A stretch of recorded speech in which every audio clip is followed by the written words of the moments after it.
Seattle at 5:40 a.m. is a wet clock. Every minute clicks with a drip. The glass of the Nimbus Labs tower turns the street lamps into vertical smears. A man stands alone at the base of the building, coat unbuttoned, hair gone to the weather. He holds a paper cup the size of a thimble because it was the only coffee he could buy with the 4 crumpled dollars left in his pocket. He keeps his eyes on his reflection, as if waiting to recognize himself. He is Adrian Vale, founder and CEO of Nimbus, once worth more than he knew what to do with. Now he's a broke millionaire, his accounts frozen, his life reduced to a small cup and 2 hours of sleep. "You look like a statue someone forgot to unfreeze," a voice says. He turns. She is small, maybe 8, wrapped in a red scarf that's more thread than scarf. Her sneakers are wet. She has bright, steady eyes and a backpack with a cartoon fox. She's holding a plastic grocery bag with a medium orange and a little paperback book whose spine is taped 3 times. "That's a new one," he says. "You're not moving," she says. "Statues don't move, but your eyebrows are alive."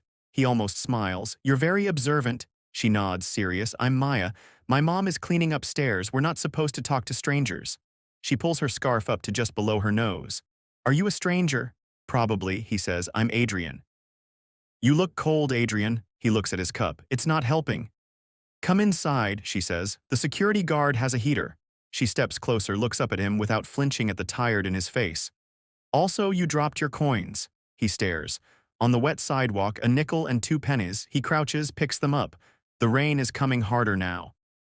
He follows her into the lobby because statues can't, but he can. Inside, the lobby is warm and too bright. The guard squints at Adrian and nods in recognition. Bad headlines travel fast. "Mr. Vale." Adrian nods back. Maya marches up to the heater grate with the confidence of a tiny mayor, holds her hands above it, and then looks at Adrian again. They're not a statue anymore. It's disarming. It's also true. He feels warmth creep back into his fingers. The red scarf is soaked at the ends. A thread dangles like a tail. He looks at the clock. 5:43 a.m. He has 72 hours until Friday at 5 p.m., when the board will vote to accept an offer that will take Nimbus away from him. He has less time than that to find real proof that the numbers in the latest audit are not real, that someone lied. "Do you like hot cocoa?" he asks. Maya tilts her head. "Yes, but I like oranges more. Cocoa makes my tongue feel fuzzy." "Oranges it is," he says, even though he knows he should save the coins. He buys her a cocoa anyway. He hands her his little cup, and the barista behind the building cafe slips a lid on a paper cup with a bear printed on it and mouths, "On me." Maya takes both. "You can have the cocoa," she says. "I don't mind sharing." He takes it. He doesn't tell her that his fingers shake. He looks at her scarf again. "I can fix that." "It's okay," she says. "It's my lucky scarf." "Lucky scarves can be lucky and not unraveling," he says. He pulls a safety pin from his coat pocket. He used to attach name badges at conferences, old habits. He kneels and fastens the loose thread near her shoulder. It's a small thing. It feels like more. Maya watches his hands. "Better," she says. "Thank you." She sits on a lobby bench and extracts her book. It is all puzzles, dot to dots, spot the difference, little grids filled with numbers. Adrian's breath fogs the window. He turns toward the elevators and toward the storm upstairs. Behind him, Maya says, "Don't forget." He pauses. "Forget what?" "To unfreeze." She smiles. "You'll need your eyebrows for that." He huffs a small laugh and gets in the elevator. The door slides shut on the thread of red trailing across the floor like a marker for a story he hasn't decided to follow yet. The 12th floor smells like stress. The monitors in the conference room display a 24-hour newsreel with headlines marching in bold letters. Nimbus Labs, alleged compliance failures. Banking covenants in jeopardy. Adrian's jaw tightens. His name is spoken like a cautionary tale. Priya is waiting, arms folded, hair in a clean knot. "Half the board is on a call with Gideon Price," she says. Miles moved the emergency vote to Thursday 5 p.m., 48 hours. "That wasn't approved," Adrian says. "Miles says it was an executive call," Priya replies. "It wasn't." Adrian looks at the glass table where his reflection does not look like a leader. "The logs. Still missing," Priya says. "Our server shows a gap of 3 days in April. No entries, no prints. The PDFs we have look wrong. It feels copy-pasted, but the chain of custody would have been with accounting. Accounting belongs to the CFO. Miles, the man who has been at Adrian's right hand for 5 years, the man who shook his hand in victory and in fear and perhaps in betrayal. Miles is in at 7, Priya says. He's bringing outside counsel." Adrian stares out the window at the city where clouds stall over the sound. If we can't prove the logs were tampered, they'll say I lost control, he says, and they'll sell. Gideon will carve out the IP and sell the rest for parts. It's not just the board, Priya says. The bank, she points to a message on her phone. Covenants expired last quarter extensions. Friday at noon is the freeze. If we don't have clean compliance, they call the loans. How much runway? Payroll is Friday morning. I can push wires early, but not if the bank locks in. Adrian nods. His mind tries to sharpen. It's a habit. He can still solve things. He has to. Okay, logs, bank, board, he says. He moves like a man memorizing steps on an unfamiliar staircase. Find the analog, anything, old backups, paper, tape. Priya's mouth tightens. The tapes are archived. Miles moved record retention to an offsite last year, cost savings. What about the mail closet on 9, the one we never cleaned out? She tilts her head. We can look. He hears his name again from the news. Broke millionaire, the anchor says, voice sugar and salt. Is this the end for Nimbus? Adrian looks at himself reflected in the glass again. His brother's face flashes over his shoulder, then is gone. He closes his eyes. He failed to pick up a call years ago. He will not fail to pick up this one. I'm going downstairs a minute, he says. Priya raises an eyebrow. Downstairs. I promised someone Coco, he says, and he is halfway to the elevator before he knows he's decided that matters too. Maya's feet don't touch the floor, but she has figured out how to swing them so her heels thump the bench in a steady rhythm. She is tracing lines in her puzzle book. She waves when she sees Adrian. It is as if seeing him twice in an hour is ordinary now. I got this for you, he says. He sets a paper bag on the bench. Inside is a bagel and a small container of cream cheese pilfered with a conspiratorial nod from the kitchen. He also sets down an orange. He did a quick mental inventory of his pockets, 2 quarters, a Metro card, a different life. I like sesame, Maya says, but plain is good too. It is sesame, he says. Lucky scarf, lucky bagel, she says and bites. Then she flips her puzzle book toward him. This one is hard. It's a page of 9 small grids with numbers. A child's version of a logic puzzle. His brain shifts, grateful for rules that do not lie. He takes the pencil. He draws a line. Maya watches his hand again. You're shaking, she says. It's cold, he lies. It's scary, she corrects gently. My mom says the way to make scary smaller is to put it in a box. That's good advice. It's not really a box, she says. It's just a list. She pulls out a sticky note from the back of the book. On it are 3 lines in big letters with her careful spelling. Get Coco warm-up wait list done, she says. Now I add a new list. Her pencil scratches. She writes, help Adrian not be sad. He swallows, surprised by how far that line reaches inside him. That's a very big job. Maybe it's really just finding something boring that everyone missed, she says. Those are my favorite puzzles. He looks at her. I have a boring thing, he says. It looks like a bunch of dates in a bunch of boxes, and the adults might have missed something. Show me, she says instantly. I can't, he says. He wishes he could. They say I can't show anyone who isn't an employee. Oh, she says, and her face falls for the first time. Okay, he hesitates. He can't break rules and put a child in a capital C case. But he can tell her what patterns look like. If you had a list of days, he says, and every day had a code, and on some days the code looked the same, what would you think? That someone copied it, she says, immediate. That's boring. Copying is boring. What if someone copied to make it look like nothing happened on those days? Then something did happen, she says, because if really nothing happened, you wouldn't need to copy. She licks her finger, flips to a page with a jigsaw shape printed. She puts down the pencil and studies him. Her eyes are old and new at the same time. Is your boss copying? I hope not, he says. Do you have a boss? She says. Yes. A board, he says. Do they copy? She says. Sometimes they copy words like fiduciary duty into letters, she giggles. It's small relief. He stands. He wants to stay. He has to go. The clock is ticking and the ticking is loud. Can I sit here until my mom is done? She asks. I won't go outside. That man said I can stay if I'm quiet. Yes, he says, and then he hears his own voice softer. I'll come back. When? Soon. Promise, she says. He meets her eyes. He knows better than to make promises he cannot keep, but this one draws itself out of him without permission. Promise. She nods and bites into the bagel again as if locking a deal with sesame seeds. He walks toward the elevator. Her red scarf brushes the floor. The promise follows him like that thread. He doesn't plan to let it break. By 7:10 a.m., the building wakes. People in jackets and yoga pants and backpacks tumble into elevators. In the ninth floor mail closet, dust sits on dozen cardboard banker's boxes that never made it off-site. Priya is there with a flashlight and a mask. "Look at this," she says when Adrian steps in. "Invoices from 2019, door logs from 2020. She holds up a gray tape cartridge. "We even have a dinosaur." "An LTO tape," he says. "I thought Miles moved them." "Some of them," she says, "the ones he knew about." She smiles without humor. "People forget the places where no one goes." They stack boxes in the hallway. Inside one, Adrian sees a printout shredded by hand and dumped into a plastic bag, not industrial shredding, just ripped pages. He tilts his head. "Who even rips paper like that?" Priya says. "We have a shredder." Adrian kneels, pulls a handful of strips like dry river grass. The font looks familiar. He spreads them on the floor. "Do you hear something?" Priya asks. "No," he says. "I hear the buzz from your brain," she says. "You're chasing." He is. He can't help it. It's a puzzle in a hallway. He starts to align the strips by staple marks. A piece with a footer number, another with a color bar. The old geometry of printing emerges. He moves pieces around, finding edges and corners. A shadow falls across the strips. "Small shoes, Maya." "We said lobby," Adrian says, startled. "The elevator stopped on 9, Maya says. "A lady said mail and I thought maybe postcards, but this is better. This is a puzzle." Priya blinks. "Who is this?" "This is Maya," Adrian says. "Maya, this is Priya. She likes rules." "I like receipts," Priya says. "Hi." "Hi," Maya says. "You have long eyelashes." "Thank you," Priya says on reflex. Maya crouches. Her hands don't hover. They go right to a half-ripped header with a blue line.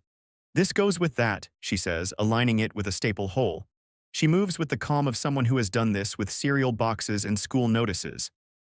She is quick and precise.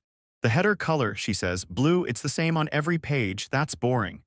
"Boring is good," Adrian says, "unless it's too boring," she says, and points to a column of dates. "See, the numbers repeat. 12 rows, then 12 rows again."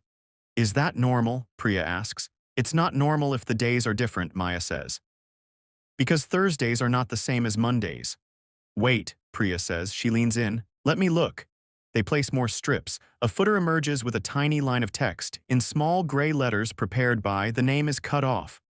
"What's the rest?" Adrian says. "The part you need," Maya says. She scans the pile like a little hawk. She picks out 2 strips that don't seem connected. "Here," she says, almost to herself. She lays them into the footer like a lock. The words line up, prepared by M. Trent on 05/020203. Priya exhales. "M. Trent," she reads. "Prepared by." "Prepared by who?" Maya asks, rolling the pencil in her fingers. "Our CFO," Adrian says, "and the date is May 2nd at 2 in the morning." His mouth goes dry. "But the pages say April," he adds. "They show week of April 12 in the header." "Adults," Maya says, a tiny shake of her head. "They copy and forget the feet." She underlines the footer with her pencil, careful as a surgeon. Priya takes a picture. Her hands are steady, but her voice is not. "If this is real," she says, "then the April logs we were given were prepared in May by the CFO." "Draw me your lists," Maya says to Adrian, unbothered by the grown-up drama. "What's next?" "Next, we find the original logs," Adrian says. "We need more than a picture of a footer." "The dinosaur," Maya says, looking at the tape cartridge. "The tape with the red sticker." She points to a faded label, A3 red. Priya frowns. "How did you even see that?" "My eyes work," Maya says plainly, "and red is my favorite." Adrian looks at the tape. He looks at the clock on his phone. 8:02 a.m. He thinks of the board and the bank and Miles's perfect tie. He thinks of a girl with a red scarf who cut through a problem that had grown big and blinding with the simplest line, "Patterns don't lie." "You need to go back downstairs," he tells Maya gently. "You did great, but it's going to get loud now." "I can help more," she says. "You already helped," he says, "and I promised your mom I'd keep you safe." "You talk to my mom." "I will," he says. "Right now, promise." She says again, eyes not blinking. He nods. "Promise." On the 12th floor conference room, Miles Trent's tie knot is a work of architecture. He is precise, tall, and speaks in whole sentences that match the tempo of a metronome. He smiles at Adrian like an old friend and at Priya like a subordinate. It is a gentle weapon. "We're all on the same side," Miles says, voice warm as mint tea, "but the situation is urgent. Gideon is prepared to underwrite payroll. He wants to close Friday, 12 o'clock. We'd be irresponsible to refuse his support." "Support," Adrian says. "Lifeline," Miles says. "Knife," Priya says under her breath. "What was that?" Miles says, still smiling. "We found an LTO tape," Priya says. "Legacy logs." Miles's smile doesn't move. Those archives are off-site, he says, and irrelevant. Off-site, Priya repeats, and yet here it is. We can have IT loaded, Adrian says. That would risk chain of custody, Miles says quickly. These are sensitive matters. I have outside counsel advising. The board will need to approve any data retrieval. Since when, Adrian says, do we need board approval to read our own logs? Since regulators started sniffing around, Miles says, we must protect the company. He glances at the TV where the news repeats a looping clip of Adrian's face. You have to understand optics, he adds, the word oily. A founder rummaging in dusty closets suggests panic. Do optics matter more than truth? Priya asks. They matter equally, Miles replies smoothly. He flips his folder. A printed compliance summary is on top. The pages are crisp. The header line is blue. It looks like any other report. It looks harmless. Adrian pictures Maya's pencil underlining the gray words. Prepared by M. Trent, 05/020203. Elaine moved the vote, Adrian asks. Yes, Miles says. Tomorrow, 5 p.m. You'll need to attend. It will be brief. Brief, Priya repeats. What about the bank, Adrian says. Gideon will satisfy covenants with a bridge, Miles says, if you sign the sale authorization today. Today, Adrian says. Space shrinks around the word. Miles lowers his voice. You can't win this one, he says softly. Let it go, Adrian. Protect your people by making the sale clean. A ping sounds on Adrian's phone, a text from an unknown number. He opens it. A photo fills his screen, the ripped footer, assembled by small hands, the letters sharp and undeniable. Prepared by M. Trent on 05/020203. Priya is quicker than he thought. Miles's face flickers for a half-second. Everything all right, he asks. I need a minute, Adrian says and steps out. In the hallway, he calls Rosa. He explains too fast. He slows down. We found something, he says. Your daughter helped. I want to make sure she's okay. There is a pause. Then Rosa's voice careful. Maya, she's always helping, she says. He hears tiredness and pride and something else. A cough. Mr. Vale, I don't want her in trouble. She's not in trouble, he says. I am, he hesitates. His next words are not about the company. You sound sick. I'm okay, she says, then coughs again in a way that is not okay. I can finish the shift. Come to the clinic, he says. We have one on 7. I can't afford, it's covered, he says. Company policy. I'm not an employee, she says, dignity in every syllable. You are today, he says, please. A silence. Then, for Maya, okay, she says, we will come down. He hangs up and stares at the floor tiles. The pattern is square within square. He presses his thumb to the phone screen like a prayer. The next call is to Priya. Chain of custody, he says. How do we do it clean? We call Elaine, she says instantly, and we put the retrieval in the record. Then do it, he says. I'll take the heat. He pockets the phone. When he turns back, Miles is standing there, having moved silently like a shadow. You've always been sentimental, Miles says. It's a weakness in a founder. I thought it was the point, Adrian says. He brushes past him. The red thread in his head is starting to tug. By noon, the boardroom is a colorless aquarium. Elaine Park sits at the head, hands folded. She is a calm woman who has been through 4 booms and 3 busts. The faces around the table flicker with worry.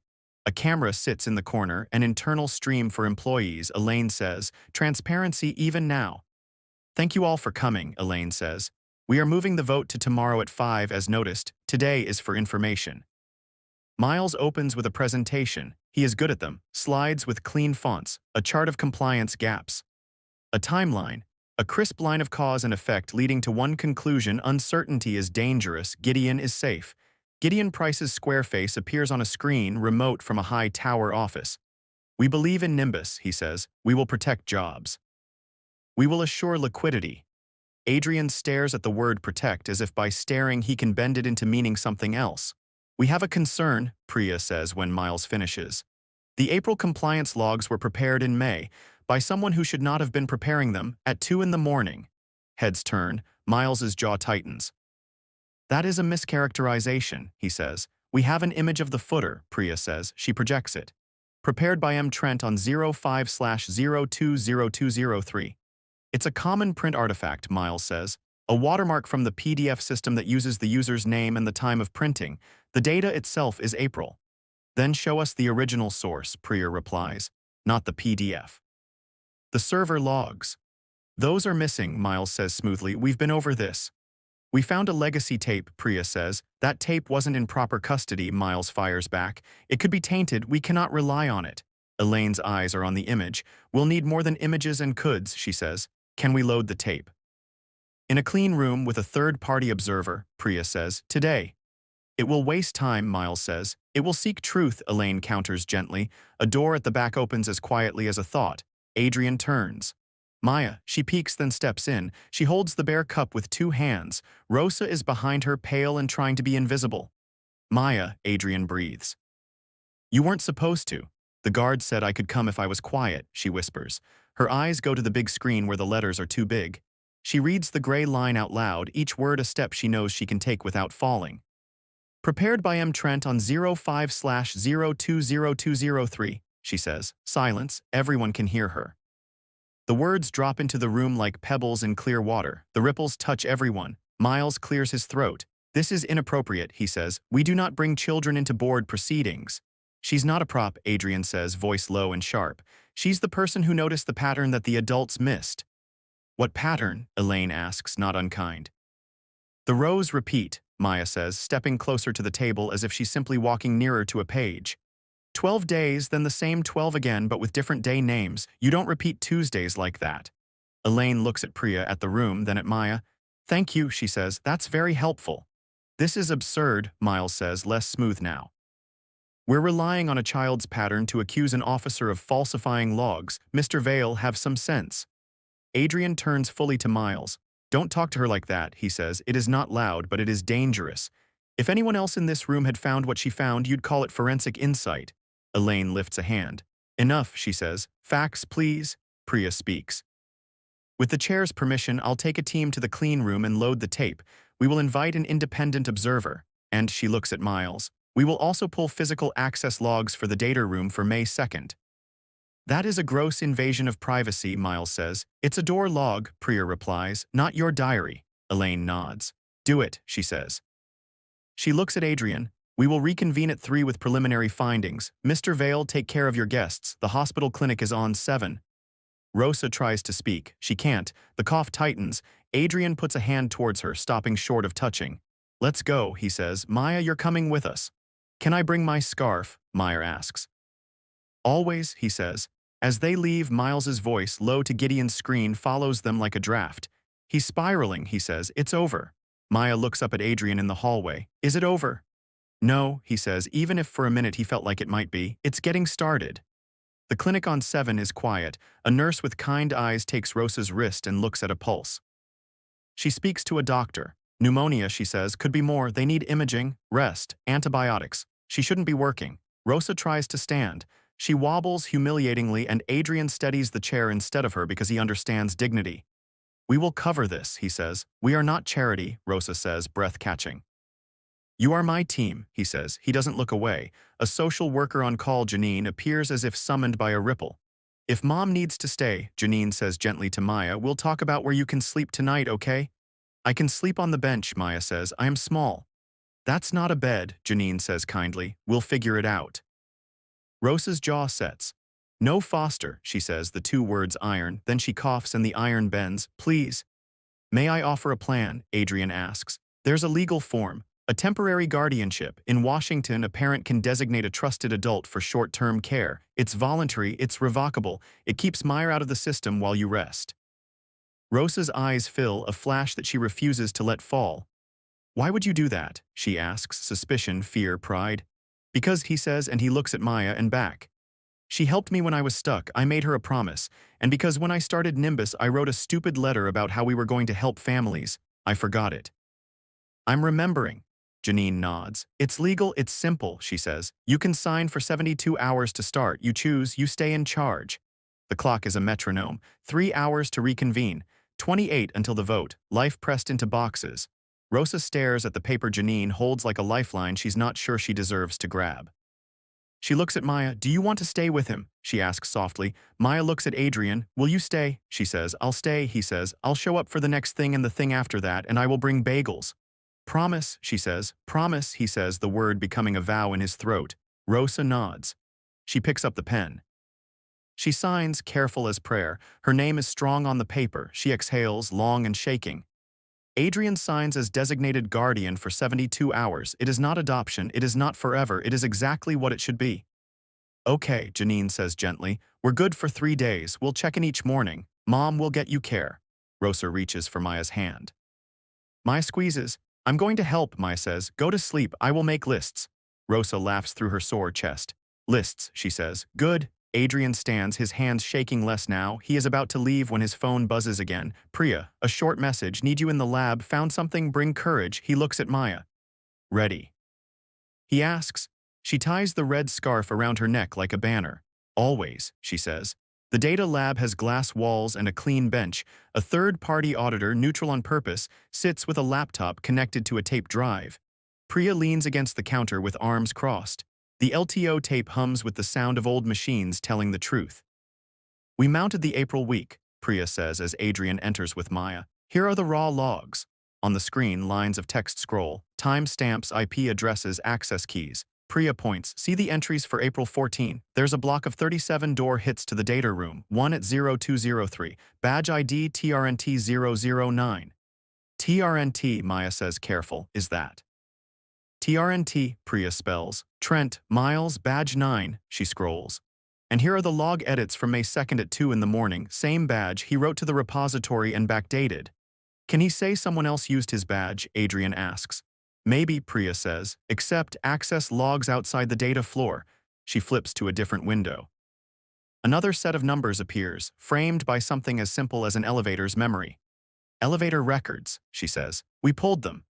Badge TRNT009 used the elevator to floor 2 at 158 and to floor 12 at 237. We have elevator camera stills.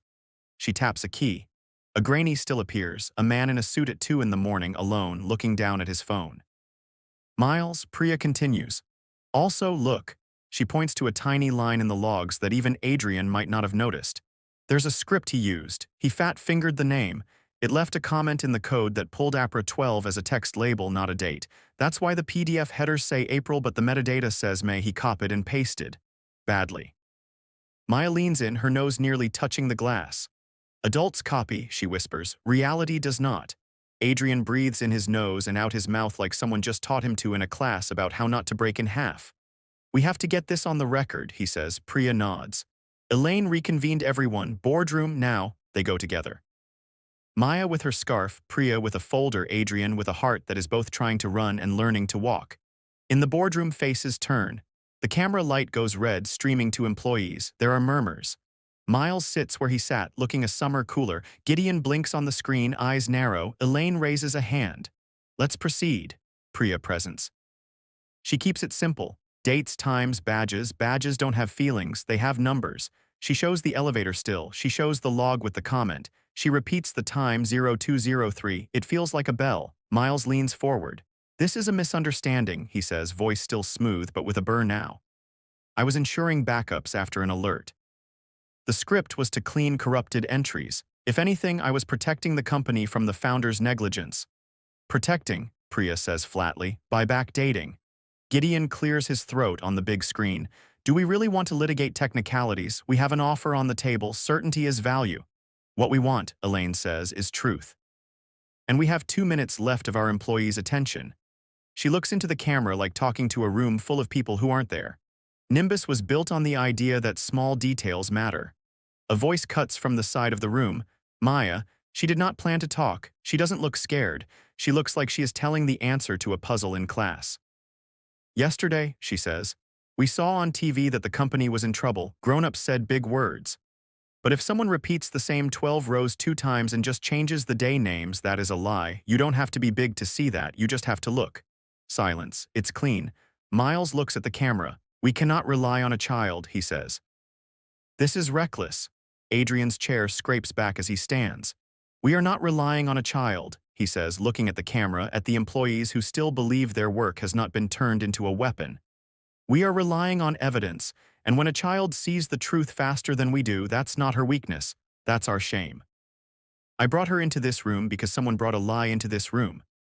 Miles, did you access the logs on May 2nd at 2 in the morning and alter them to make it look like there were no gaps? Miles's mouth opens. Something rattles. He slides into a practiced half smile. No, he says. Priya taps a key. The elevator still enlarges. The badge log prints. Then who is this? She asks calmly. It could be anyone, he says. It's you, Maya says. There is no malice, just fact. Elaine's voice is quiet. We will bring in counsel, she says. We will pause the vote until we examine the evidence. Gideon frowns. If you pause, we pull our offer, he says. Then you do, Elaine says. We don't sell at gunpoint. She looks at Adrian. There is something like respect in her eyes. We reconvene at 9 tomorrow morning. This is not over. Miles stands. This is a circus, he says. I will not participate in a smear. You will if you want to remain in your role, Elaine says without raising her voice. He stares at her. Something cracks. He leaves. Adrian sits slowly, like a man putting down a heavy backpack. The camera light turns off. The employees watching go back to their work with something like air in their lungs. Maya stands on her tiptoes to hand Adrian the bare cup. You have to drink, she says. Heroes drink. He takes the cup. He almost believes her. At 6:12 p.m., the bank calls. It is a man whose voice sounds like a glass of water with ice cubes. We cannot extend covenants, he says. Too much uncertainty. Payroll is tomorrow morning, Adrian says. We make rent, we make mortgage, people have kids. We cannot, the voice repeats. Until the board resolves, we must freeze. He hangs up slowly. Priya closes her eyes, opens them again. We can do promissory notes, she says, but that's not money. We can't bounce paychecks, he says. He rubs his face. And if Gideon pulls his offer, he will to make us desperate, she says. He's counting on. A call comes in from Elaine. We have to suspend you pending the investigation, she says. It's optics, it's temporary, I'm sorry. He wants to yell, he does not. He breathes and hears himself say, do what you need to do. Hold steady, she says softly. We're closer than you think. Security waits outside the door, apologetic. Just until morning, the guard says. He has a daughter the same age as Maya. He hates this. Meyer appears at his side like a little orbit. It's okay, she says, like she's the one with the steady voice. You can sit with my mom, we can be quiet together. He thinks he might break in half. He doesn't. He nods. They go to the hospital. Rosa is small in the bed, hair like black ink spread on the pillow. She tries to sit up when she sees them. Adrian puts a hand up. Don't, he says softly. We're okay. Janine comes by and checks a box. I confirmed the guardianship paperwork, she says. We're good for 3 days. We can extend if needed. No one is going to take Maya tonight. Rosa's face relaxes. A single tear escapes. She catches it with the heel of her hand like it is precious. Maya climbs up on the chair. She pulls off her red scarf and drapes it over Adrian's shoulders. You look cold, she says. He puts his hand to the yarn. It's damp and smells like rain and sugar. It makes him ridiculous and human at the same time. I feel like I'm failing, he says, not even aware he's saying it out loud. Sometimes failing is step 1, Maya says. Step 2 is list. What's on the list? He asks. She thinks. Sleep, she says. Then wake up and look where the grown-ups don't. He nods like he's the child being told the plan. He wraps the scarf around his neck and closes his eyes for 12 minutes on a plastic chair, and in that 12 minutes his brain puts puzzle pieces together in the dark. He opens his eyes and says a single word. Voicemail. Is that a list? Meyer asks. It's a receipt, he says. Miles used to dictate notes to himself at night. He uses the company phone system sometimes. He stands too fast. The room tilts a little. He presses his palm against the wall. Priya, he says into his phone, we need the voice archives. After hours, she says, facilities can let us in. You should sleep, Rosa says, her voice soft but strong. I'll be back, he says. Promise, Maya says, third time the word has to work. Promise, he says, and he means it with more of himself than he knew he had. At 1021 p.m., the facilities manager, Oscar, opens the door to the PBX room. It smells like dust and fan motors. Priya steps in with a small team. Adrian follows. Maya, against plan, is awake and in his shadow with her Fox backpack because she refused to sleep without knowing. We're looking for the archive server, Priya says. Voice notes system backup. Maya points to a shelf with a sticker shaped like a whale. My teacher has that sticker, she says. He got it at a conference. Oscar frowns. We keep the voice backups on that box, he says, pointing to the whale. Priya purses her lips. Everything that is boring, she says, is everything. She logs in. The archive is not secured well. It's almost too easy. She searches for user M. Trent. There are dozens of files. Many are nothing. One is something. She clicks. A voice fills the room, crisp even in the hum. Miles' tired voice recorded at 0241 a.m., May 2nd.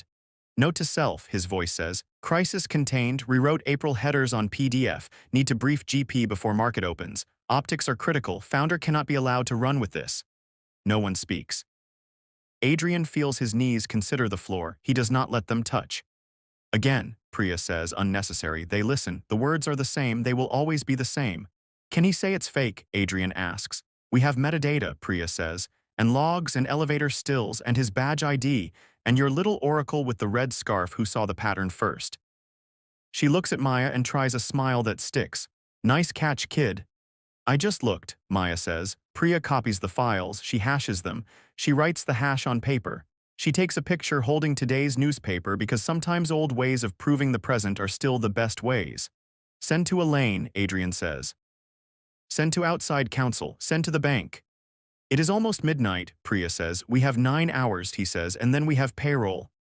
They walk back through the sleeping building. The lobby lights are half down. The heater hums. Maya sits on the bench, kicks her heels, and yawns like a cat. He tucks the red scarf under her chin. Sleep now, he says. We did the list. What's the last thing on the list? She asks, eyes already closing. Breathe, he says, then show up. She nods in her dream and tips sideways, her head on his arm. He looks at the ceiling and breathes. Morning is a new color, pale, unsure. Employees stand in clusters in the lobby, whispering. A few clap when they see Adrian. He has slept 1 hour. It is enough to make him able to stand up straight. In the boardroom, Elaine sits with counsel. The camera light goes red again. The screen shows Gideon, eyes sharper. Miles enters, tie still perfect. He looks at no one. We have new evidence, Elaine says. She nods to Priya. Priya presents like she did before, but this time her hands are less steady because the stakes are real and close. She plays the voice memo. The words empty the room of pretense. Gideon leans back. Well, he says, that changes things. Miles's mouth becomes a small line. That is an illegal recording, he says. You cannot. You recorded it, Priya says. On the company system with your user, on May 2nd, at 2:41. Context, Miles says. I used the wrong words I was talking about. Adrian holds up a printout. You sent an email to Gideon at 6:01 a.m., May 2nd, he says. We have the header you wrote all set. Clean log, more context. Miles's eyes flick to the paper. For the first time, he looks small. Elaine's face is still. Mr. Trent, she says, effective immediately, you are suspended. We will conduct a full investigation and notify regulators. Council will coordinate with you. This is outrageous, he says, but no one moves to help him. Gideon, Elaine says, turning to the screen, your offer. Gideon clears his throat. He is wealthy, but he likes to be seen as fair. We withdraw pending the company's internal outcomes, he says slowly. We are not in the business of contaminated processes. Of course, Elaine says, and she doesn't laugh because she is civilized. The bank calls. Adrian puts it on speaker with everyone's permission. We received your submission, the bank voice says. We will extend covenants for 30 days while your board concludes its investigation. Thank you, Elaine says, before anyone else can say anything foolish. She looks at Adrian. There is something like relief on her face. We will be paying our people today, she says. Let the record show. Maya, small and solemn, leans into the microphone on the table like it's a toy she's allowed to play with once. Today is not Tuesday, she says, so don't repeat it. The room laughs, and the laugh breaks everything that needed breaking. Elaine stands. Mr. Vale, she says, the suspension is lifted pending completion of our process. You will return as CEO today and manage operations while we clean the mess. Thank you, he says. He looks at Maya. We did it. She beams and then looks at Rosa standing in the doorway, supported but upright, a pale blue hospital wristband on her wrist like a bracelet she never wanted. Rosa's hair is pulled back, her smile is threadbare and invincible. We did it, Maya tells her, and we're going to get a new scarf. Rosa laughs, then coughs and leans into Janine a little. Okay, Nina, she says. Okay. Late afternoon, a different color of light. Payroll goes out at 2:13 p.m. The channel in the company chat fills with a waterfall of emojis, then words from people who can buy diapers and take a breath. Adrian's office has a couch with a blanket. It is not fancy. Maya sits there with her feet tucked under. Rosa sits in the chair like a queen who would rather wear sneakers. Your guardianship, Janine says gently, is good for 72 hours. We can extend to a week if the doctor wants you to rest. That is your choice. Rosa looks at Maya. Do you want more time with Adrian? She asks. Maya looks from one face to the other. Yes, she says, but only if Mom is okay with that and only if he does lists. I will do lists, Adrian says solemnly. And bagels, she adds. And bagels, he says. Rosa laughs, then she sobers. I'm not giving her away, she says, because the words need to be in the air. I know, he says. I don't want to take her away. I want to stand next to you. I can be a mentor, a guardian when you need a nap, a ride to school, a person who answers when you call. Rosa nods. The shape of this is right, a village in modern shoes. Okay, she says, we do that. And something else, Adrian says, Nimbus will fund a scholarship for problem solvers. It will be called the Red Scarf Scholarship. And we will start a caregiver fund named for you, Rosa. For parents who work nights so their kids can dream during the day. It will help with clinic bills and rent during sickness and 100 small things that should not break a family. Rosa's hand goes to her mouth because sometimes dignity includes crying. Why? She asks, not in suspicion now, but in the raw wonder of a person who has been told no so many times that yes sounds like a foreign language. Because a girl with a red scarf saved my company, he says. And because that is the company we said we wanted to be. Maya looks at him with a serious face that turns into a smile like sun through clouds. See, she says, lists work. They sign the papers for the scholarship fund with Elaine's gentle pen. They take a picture. No one posts it. Not yet. It is theirs. 2 months later, summer tries to happen in Seattle. The rain takes a day off to be polite. The Nimbus lobby has a new bench made from reclaimed wood, warm under the light. On the wall, a small plaque reads, Red Scarf Scholars. Beside it, a photo of a red yarn scarf mended in 3 places. Adrian stands in the lobby for a minute because he likes to remember.